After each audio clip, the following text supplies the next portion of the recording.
Oh my god, girl, are you serious? How did the topic shift like this? Duhan just told him not to. Suffer alone. He can be by your side until this moment, and that's when Lac Lam Vien finally gets what he means, pulling him in for a hug. Sweet in his heart, he's not bothered at all. Duhan just thinks he's being all tough, then kisses his eyelids gently. Next time you cry alone, I swear, Lac Lam Vien quickly asks, what will you do? He doesn't even know what else to do, so he just kisses him a bit harder on the eyes. I'll kiss you, but isn't this forcing you to cry? I want you to kiss me, but not on the eyes. How about on the lips? With that, he wraps his arms around Duhan's neck, leaning in closer. Duhan holds his chin, not letting him get any closer, stopping him from causing chaos. Do you want to know about my relationship with Quan Sok Fong? Lac Lam Vien looks a bit stunned. Then seriously, I do. I want to know what color you like, what shoe size you wear, what food you enjoy, what are you good at, even your dreams from last night. What did you dream about? Did anything special happen on the way to school? What about at the bar? Was it fun? I want to know everything. Hearing about Duhan's past, Lac Lam Vien's first reaction is to want to create a complete symphony of life with him. After hearing Duhan's confession, he spills everything he's been holding back. I want to know all about you, good or bad. He looks into Duhan's widening eyes and softly says, Duhan, I don't want you to be sad. If sharing it makes you sad, then I won't listen. Because if you're sad, he presses his hand to his chest. I'll be sad too. You know I hate being hurt. Duhan immediately stands up, grabbing his hand, leading him into a room they've been to a few times but always found locked. Inside is a piano covered with a dust cloth. Duhan stares at the piano for a moment before turning to smile at Lac Lam Vien. You know, I can play piano. He stretches out his fingers, gifting him a tune. Even though Lac Lam Vien doesn't know much about piano music, he instantly recognizes the super famous piece, Starry Starry. As the music plays, Duhan slowly begins to speak. This is the first song my mom taught me. She wasn't a good mother, always sitting around thinking about that man, thinking about him to the point of getting sick. 10 years ago, he suddenly stopped but couldn't continue. Lac Lam Vien felt panic in his heart, wanting to stop him from talking, but his throat was choked up, unable to say a word. Duhan continued, after sneaking abroad, meeting that man. When she returned, she ended her own life. The music stopped. At the same time, Lac Lam Vien's tears fell. He quickly opened his arms to hug him tightly. Don't say any more! But Duhan kept going. She once said, if one day you have someone you like, you'll understand her feelings. When playing this piece, I actually don't like it. Practiced too many times. Every time I play, I always feel like she's using music to remember someone else. Even though I know her words aren't entirely true, I can't deny that today. I understand its meaning. I like you. I want to play this piece for you to hear. Unrelated to the past, just because of you, my treasure. You make my past worth more. It's no longer meaningless. Just like the name Duhan isn't meant to remember anyone else. I belong to you. It's spring that belongs only to you. Lac Lam Vien nearly bursts into tears, his voice choked. You broke the rules. If you confess like this, what am I supposed to do later? Can I like you even more? I want to give you everything I have. Then he suddenly leans close to Duhan's ear, his voice soft and damp, but his words are straightforward and firm. Let's ignore everything, Duhan. Duhan looks a bit flustered. His voice was soft and moist, but his words were straightforward and resolute. Let's ignore everything. Duhan looked a bit flustered. Embarrassed, I asked what nonsense you were talking about. Stubborn Lac Lam Vien expressed that he wanted all of Duhan. Duhan's breath became rapid, his gaze deepened, his voice husky. You won't regret it, right? As he held him tightly. Why would I regret it? But I'm scared that in the end, Lac Lam Vien will cry out in pain when everything is over, and it will be too late. He was so exhausted that he fell asleep, missing the kiss that Duhan placed on his cheek, not even hearing him whisper, I love you to the end. Waking up in the morning, Lac Lam Vien felt pain all over, so much that he could only hug the blanket tightly. Lying on the bed, tears fell in despair. He choked up. I don't want to go to school, being the reason Lac Lam Vien cried, and he didn't want to go either. In that moment, Duhan didn't know whether to laugh or not. His little Vien was just too adorable. His heart melted, but he still had to go to school. At noon, Fung Tiu saw Lac Lam Vien go from lying down to sitting up. After driving him around, he casually said, What are you doing? Are you okay? Then teased, Eat more, don't just worry about love. Lac Lam Vien grimaced, unable to eat, feeling too uncomfortable. Fung Tiu thought he didn't sleep well and asked, What did you do last night? He replied indifferently with one word, love. In that moment, only an ellipsis remained, stretching on endlessly, capturing the emotion. At this point, Fung Tiu clearly didn't want to know too much about his private life, but it still felt like a cabbage. Their house was filled with discomfort, yet in the middle of Lac Lam Vien and Duhan, he couldn't tell who was the pig and who was the cabbage. Seeing that reaction, Lac Lam Vien immediately said, "You can't accept that? It's late. If you have an opinion, just spit out all the noodles you just ate." Fung Tiu quickly covered his mouth, feeling wronged. No way. After digesting, Duhan came over with a plastic bag, sitting next to Lac Lam Vien and greeting Fung Tiu. Fung Tiu couldn't help but tease, "I heard you're 30 with my brother, huh?" Duhan's face immediately turned bright red upon hearing this. Flustered to the point of not knowing what to do, Lac Lam Vien immediately stood up to defend his husband, seriously saying, "What are you talking about? I slept with him." Fung Tiu grumbled, "What the hell? Actually, Duhan came to bring porridge for Lac Lam Vien after he fainted last night, which scared him a lot. He also reminded him that if he had a fever, he must tell him immediately, which made Lac Vien tease him. A model student daring to lead me to skip school," Duhan whispered in his ear, "Take me away." Fung Tiu, sitting opposite, could only hate. He couldn't help but roll his eyes, feeling like a glaring light bulb. At that moment, he saw someone standing at the classroom door. It was Hafu, who came to ask about Lac Lam Vien's birthday. He bluntly replied, "I remember, is there anything else?" Hafu almost choked, struggling to breathe. "Do you really not want to talk to me that much?" Lac Lam Vien hesitated for a moment.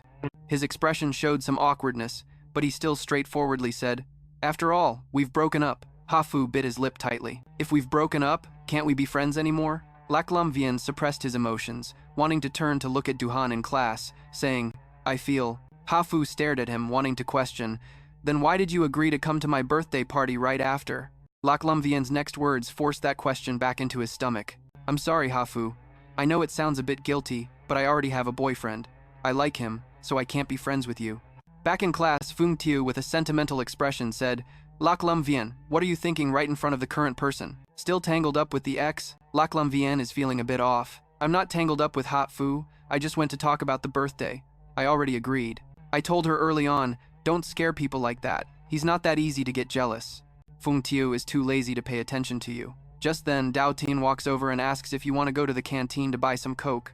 Dao Tin isn't in a hurry to leave, turns to Lac Lam Vien and asks what he wants to drink. Lac Lam Vien is on his phone, not even looking up. He replies, "Strawberry milk." Fung Tiu can't help but chime in, "Dude, don't treat Lac Lam Vien so nicely. It's not worth it. He's got a girlfriend already. Even if you like him, it won't matter." Dao Tin stops in her tracks, her face turning bright red. At first glance, it looks super awkward, like she might burst into tears any second. Fung Tiu is all flustered. He thought after knowing Dao Tin for so many years, he was just being kind by reminding her, not actually trying to make her cry. Dao Tin quickens her pace to leave, and Fung Tiu rushes after her. "Hey, don't be mad, Dao Tin glares. "Who said I like him?" Fung Tiu's eyes widen. "Didn't you sneakily stuff a love letter in his drawer without signing it?" "I saw everything." Dao Tin's eyes go wide as she tries to remember. In her heart, she thinks, "Fung Tiu, you're such an idiot," and she immediately turns around to run away. She's the princess in her class, waiting for her milk to arrive. The WeChat group is also waiting impatiently. When the first afternoon class ends, she still hasn't heard back from Duhan. She can't figure it out, so she goes on Baidu, searches for why boyfriends suddenly become distant. The results are girls responding with such excellent writing, recounting their hurt experiences. It's so dramatic that Lac Lam Vien feels a deep connection. He looks at those love stories like he's seeing the ending of his own with Duhan, almost crying along with those girls. In his heart, he's sure Duhan is the bad guy. After school, when Duhan shows up at the school gate, Lac Lam Vien is about to explode. He grabs an umbrella, his cheeks are hot, and sweat is pouring down his back. His nose feels prickly. He's staggering. Thinking about being ignored by the bad guy makes him feel awful, like he's drained of all energy. As soon as he sees Duhan at the gate, Lac Lam Vien makes a scene. He throws his bag of medicine at him and turns to leave, even trying to walk stiffly. He looks worse off than Duhan, who's injured in the leg. They both know why he's walking like that. Duhan steps up to help, but Lac Lam Vien pushes his hand away. He offers the umbrella to him, but Lac Lam Vien swats his hand away. At this point, even Duhan, no matter how dense he is, knows Lac Lam Vien is sulking, so he grabs Lac Lam Vien's backpack and quietly follows behind, watching his back. In the end, Lac Lam Vien can't hold it in anymore, stopping every 10 meters to turn around and question Duhan. "Why didn't you reply to my WeChat?" Duhan pulls out his phone. The screen is black. He forgot to charge it because he was too noisy yesterday. After understanding the reason, Lac Lam Vien's anger subsides a lot, but the grievance still weighs heavily in his heart. As the princess, he strongly wants to give him a power bank and insists he must carry it. He can't turn off his phone. He also fairly states that he won't turn off his phone so that Duhan can contact him anytime. Duhan indulgently nods in agreement, then asks if he's been good about taking his medicine. Lac Lam Vien nods. He pulls out a lollipop from his bag, unwraps it, gives it a light kiss, and brings it to Lac Lam Vien's lips, saying it's a reward. Lac Lam Vien immediately opens his mouth to bite the candy. What kind of reward is this? A reward kiss doesn't count. It has to be a real kiss. Saying that, he pulls on Duhan's sleeve, looking up at him expectantly. Duhan lovingly nodded in agreement, then asked if he would obediently take his medicine. Lac Lam Vien nodded. He pulled a lollipop out of his pocket, unwrapped it, gave it a light kiss, and brought it to the boy's lips as a reward. The boy immediately opened his mouth to bite the candy. What kind of reward is this? A kiss as a reward doesn't count. It has to be a real kiss. Saying that, he tugged at his sleeve, looking up at him with hopeful eyes. But right now, it's after school time, and people are bustling in and out at the school gate. Duhan doesn't dare to be too obvious and is hesitating. Then a car stops right next to him, the window rolls down, and Lac Din's face appears behind the glass. Vien Vien is going home with his dad, and seeing Lac Din come to pick him up personally makes him forget about Lac Lam Vien's stubbornness. In fact, he can't bear to part with Duhan. They've only slept together for one night, and he's torn between his dad and his boyfriend for a moment. In the end, he still chooses to let go, pulling his shirt away to take the candy out of his mouth, whispering, "Okay, I'll head home first." Duhan raises his hand to stop him, but ultimately, he puts his hand down. He asks, "What about the makeup class today?" Before Lac Lam Vien can answer, Lac Din cuts in. "You don't need to have a makeup class today." The car starts and drives away, and Duhan just stands there watching, his gaze lingering. It's like a wife sending her husband off to war. Lac Din sees his son's friend like this and feels it's too much, too clingy. Something feels off, but he doesn't say anything. He pats Lac Lam Vien's head, softening his voice. "Vien Vien, can Dad find you another tutor, okay?" That statement hits Lac Lam Vien's weak spot, and he immediately explodes, causing a scene in the car. Why not? Can't everyone else do that? Stop the car. I don't want to go home anymore. Lac Din had anticipated his reaction but didn't expect it to be this intense, so he had to back down and coax him. All right, no more changing." Hearing Lac Din concede, Lac Lam Vien finally stops making a fuss, huffing a little. He crosses his arms, still a bit unwilling, but says he won't make a scene anymore. Lac Din really doesn't understand and asks, "What's going on with you and Quan Sat Fong? Why don't you just say it clearly?" "But I've already guessed." Lam Vien stays silent, only because he's heartbroken. "It's for Duhan, that's why I'm defending him." He hugs his arms, not saying anything more. Lac Din patiently explains. Going around in circles, repeating himself, the focus is on wanting Duhan to return to the family, affirming that it won't harm him. Years ago, it wasn't that I didn't acknowledge it on purpose, but I completely didn't know this child existed. Later, when I found out, I came looking. Seeing Duhan resist, he doesn't force it, but Lac Lam Vien isn't swayed by those words. He angrily questions. "You want what's best for him, but then you use work to threaten him. Shouldn't you respect his wishes? You all always think you understand everything, believing we don't get it. The truth is, it's you who doesn't understand." Lac Lam Vien's arguments darken Lac Din's expression, turning his face pale. "Dad isn't arguing with you. You're about to take an exam, and if you don't do well, the tutor will definitely have to change." Lac Lam Vien has a lot to say in rebuttal, but hearing that, he can only swallow it down. At this moment, Lac Kong Chua suddenly realizes that Lac Din is indeed allowing Duhan to tutor him. It's not because he's indulging him, but rather their own calculations. That guy right now, the father and son have turned their backs on each other. Lac Din then doesn't allow Duhan to continue teaching him. How can he accept this? Since childhood, Lac Din has always spoiled him. Yet today, he experiences an unprecedented feeling of grievance. Lac Lam Vien doesn't know who to confide in. When he gets home, he doesn't even eat, hiding in his room, continuously sending WeChat messages to Duhan.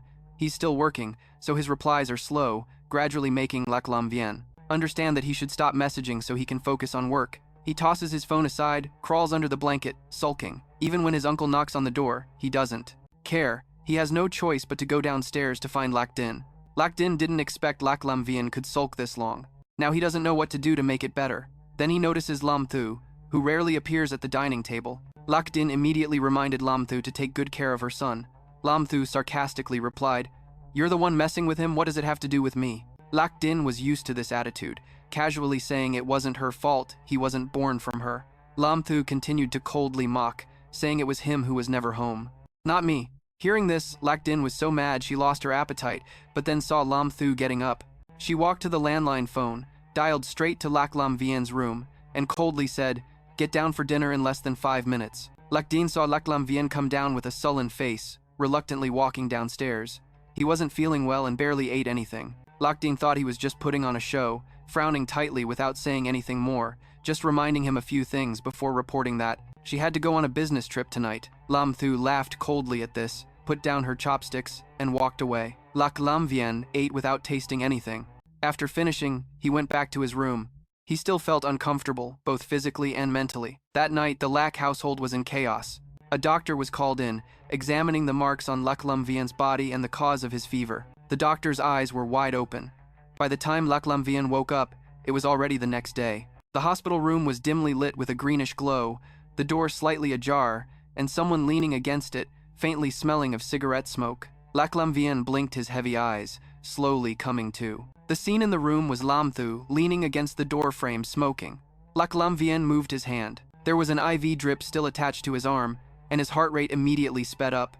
He quickly threw off the blanket, looking down at himself, realizing his pajamas were no longer the dark ones.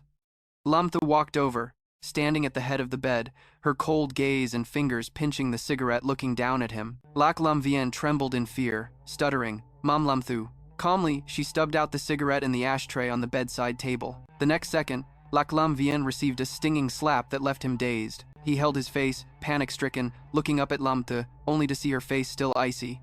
"Lac Lam Vien, you're really something, not only tattooed, but also daring to mess around with men." Lac Lam Vien didn't dare to explain. His whole body felt frozen, sitting, still on the bed, unable to utter a word. Lam Thu clenched her fists, her voice sharp. "Your father must never know about this, he can't. No, do you hear me? No matter who that man is, you have to clean it up for me." He immediately thought of Lac Din, who already wanted to let Duhan go due to room management. If he knew about the relationship between him and Duhan, he would definitely be furious. Moreover, how did the room manager really think about Duhan was still unclear. If he found out he was gay, how would he treat him? He didn't want to hurt Duhan, the one he liked the most. That night, leaving the Lac house felt like a fleeting dream, so fragile it could easily shatter. In reality, Duhan couldn't take him away. Neither of them had the ability. They would only become a burden to each other. Lac Lam Vien understood this in his heart, but his emotions were uncontrollable. In his weakest moment, he desperately longed for Duhan to be by his side. He thought, and finally fell asleep again. In his dreams, he dreamt a dream. It was still that night. Duhan held his hand, pulling him forward.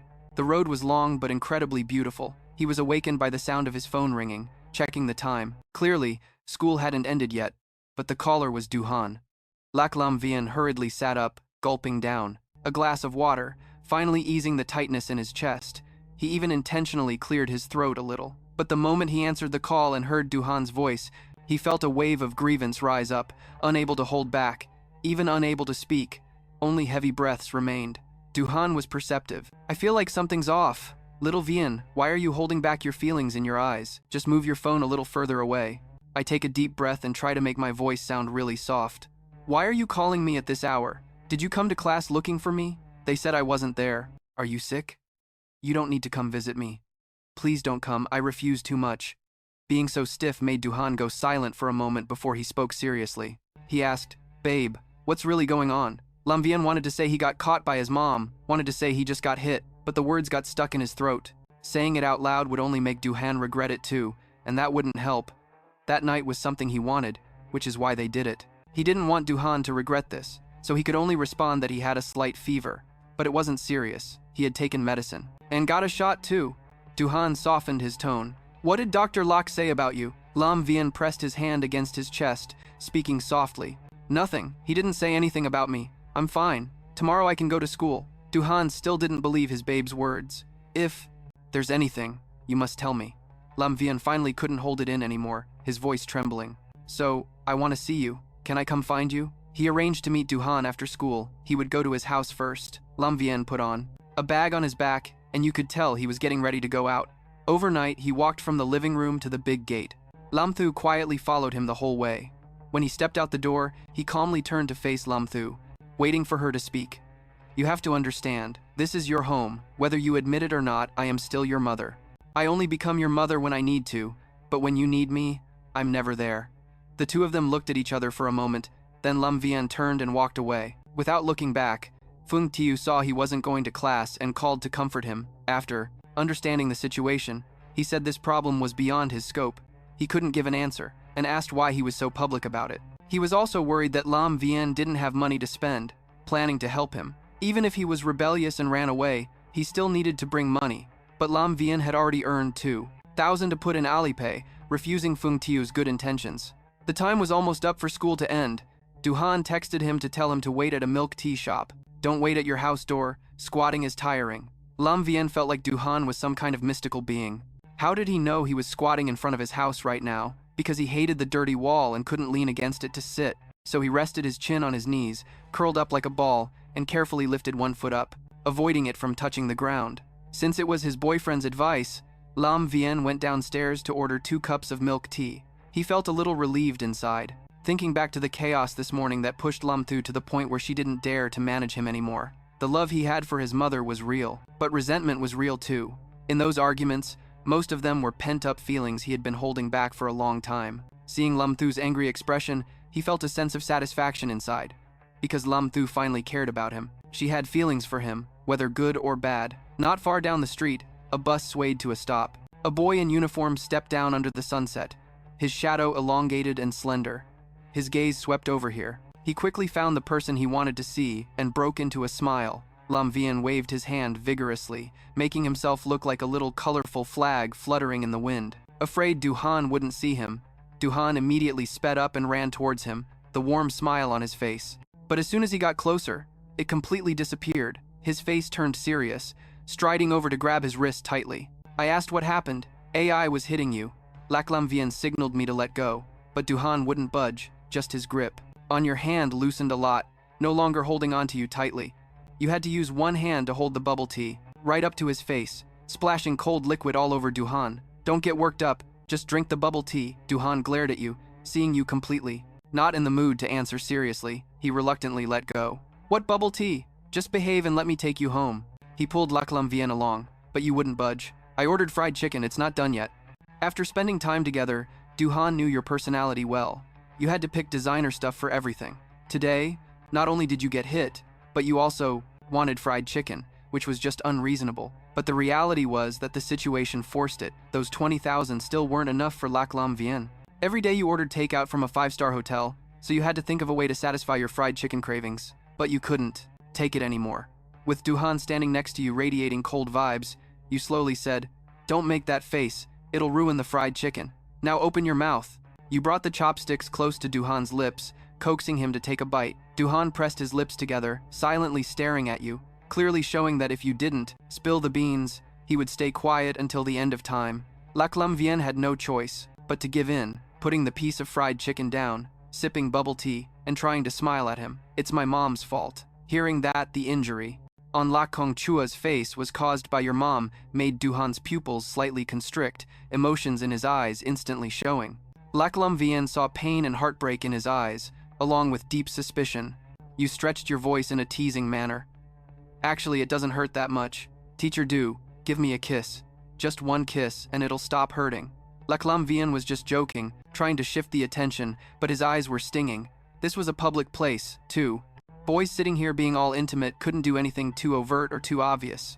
Moreover, this was the bubble tea shop under Duhan's building. He might even be a regular here, yet the very next second, a soft kiss like a butterfly landed on the wound on your face, the pressure so light it was ticklish. Duhan softly said it didn't hurt anymore. He raised his hand to cover your eyes, giving you a patch of darkness, a place to hide.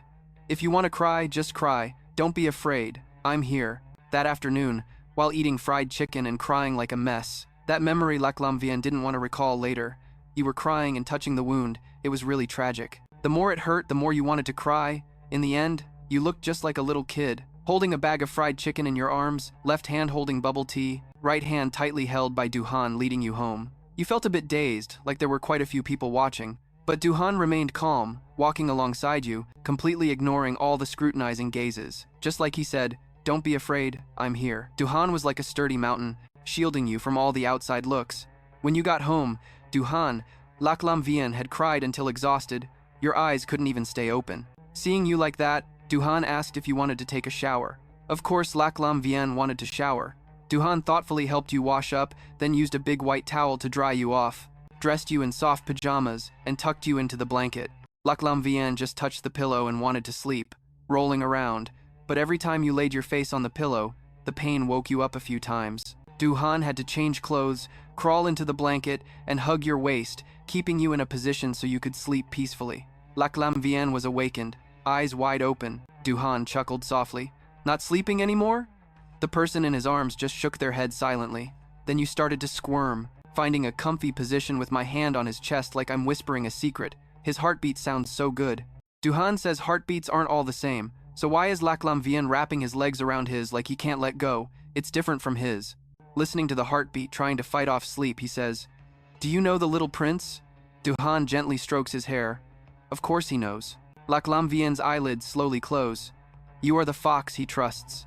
Once he has trusted you, his life completely changes. There's no AI in this world, and no heartbeat like his. He yawns. His little prince doesn't have roses. He can't like roses, he can only like me. His voice gets softer, until it's just a faint mumble. Then he drifts off to sleep, and in Duhan's palm, a strand of his hair lingers. He hugs the guy's shoulder tightly, whispering, "No roses." The prince only likes the little princess. As soon as he says it, he laughs at himself for being so childish, his face slightly heating up, but in his heart, it feels like he's holding the whole world. The most precious thing in his life is the princess who ran away from home to live with Duhan. But because he slept too much during the day, he woke up in the middle of the night. He quietly slips out of his arms, recalling what happened before sleeping. He can't help but feel guilty. Tonight, Duhan sneaked away because of him. How can he always affect Duhan's ability to earn money like this? Or maybe he should first transfer the living expenses into Alipay, consider it his salary, and when the money runs out, he'll sneak back home. If Lam Thu doesn't give him a good face, he'll leave. Asking for pocket money from Uncle No, or calling his grandma to give him a red envelope.